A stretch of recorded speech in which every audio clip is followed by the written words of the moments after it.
Hello guys, guten Morgen. This is Jean again. I'm back for day 1 of our Netherlands trip.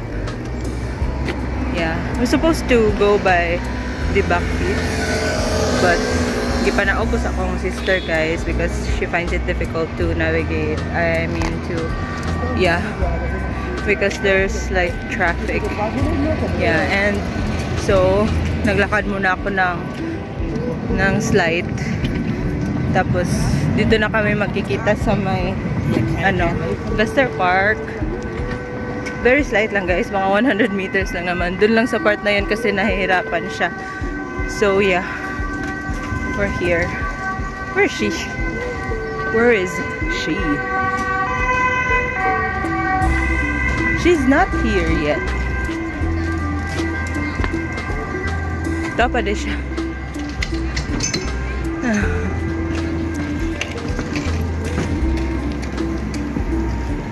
So I have to tabok.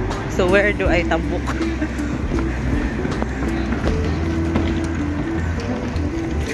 Where mo kumutabok? Bicycle lane naman siya.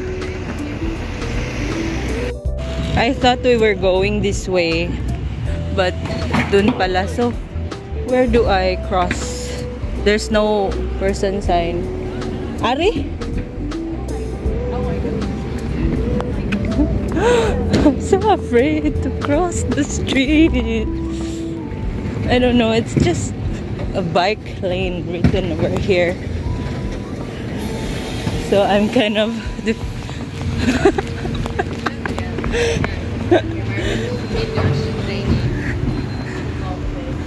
gubot kaya akong vlog guys, sorry. Now I'm back again in the Bakfiets. Yeah, we're going somewhere.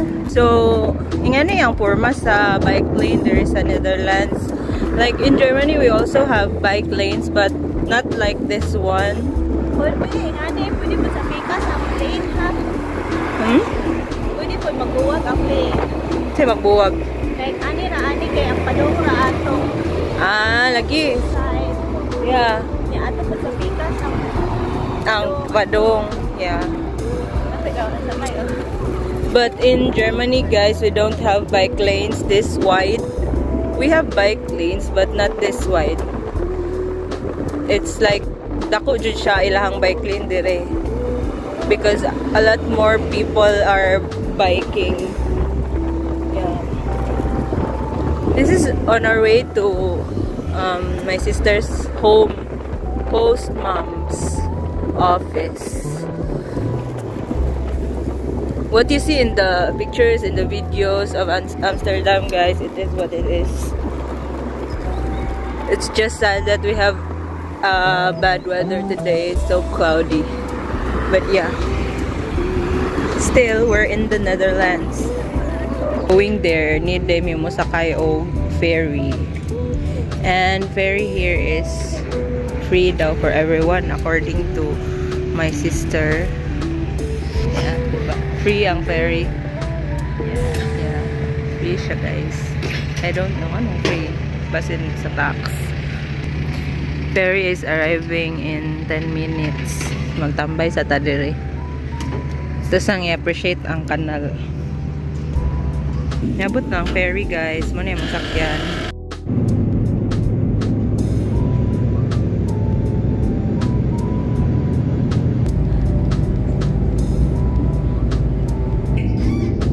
Abot na midiri guys.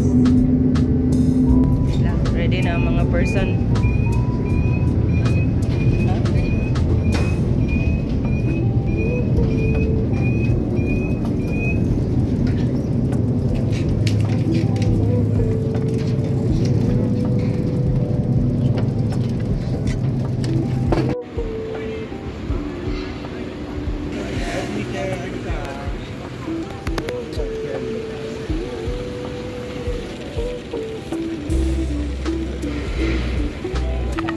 We're here in Rijksmuseum, guys.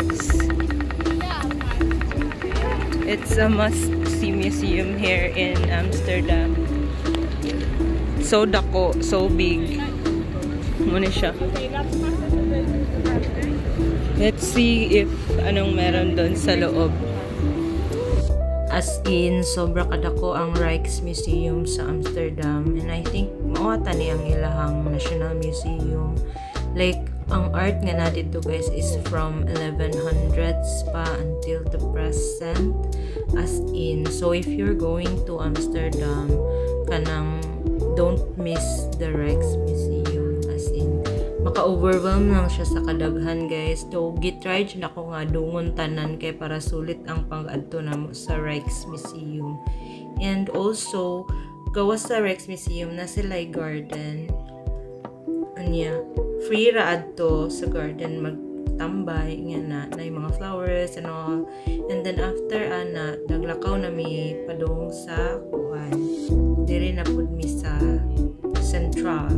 And then nagtambay rami diri sa may Bay area something. Pero sa mo ka lagi uy kay kanang kuan, walay init, super cloudy. Then tugno kay magtambay diri guys. Pero wala ni lingaw ra gihapon, nag-inom rami og kuan na sa akong manghod hot choco and nagkaon mix snacks then chika.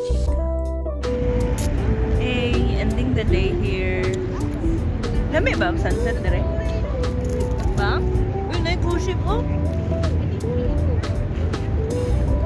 So, karong alawa is nanong rami sa office ni host mom ni Joanne. Then after ning uli may kanag-lunch, then duwa-duwa ni Jones kag Jod. Then niabot sa diyang house dad so nag-meet me. And then after ito ka nag-Rijksmuseum me. Then after ni Dong na mi dire and ani may magtambay. Batik kayo ang weather as in wala man gyud sa nagpakita bisag gamay. Masaya ba okay na next city pa man sa doon yan. So, kapin pa biya mo sunset. So, possible pa. Ma? Hello. Anak kay museum na siya. Eiffel Museum. And, ano siyang sikat na lookout Amsterdam.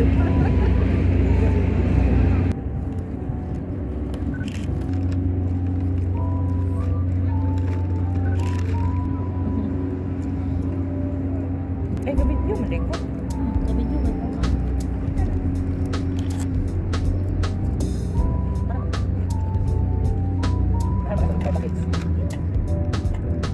Bata-bata kailan.